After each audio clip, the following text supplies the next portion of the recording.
इसको हम हिंदी में किस तरह से आवाज निकालेंगे? फोनिक साउंड का मतलब जानते हो? जो हम उसकी आवाज बोल के निकालते हैं। जैसे ए को हम हिंदी में क्या बोलते हैं, बी को हम क्या बोलते हैं, तो सब बच्चे बोलेंगे। ए से बी से बा, सी से बा, सी से सा, सी से सा, और डी से डा और दा। बोलो, डी से डा,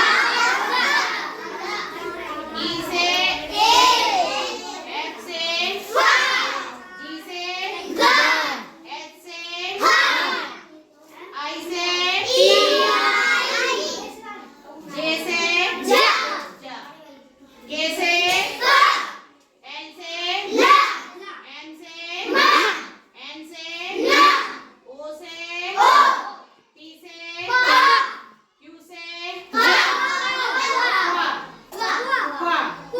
का और आर से रा, एस से सा, टी से टा, और यू से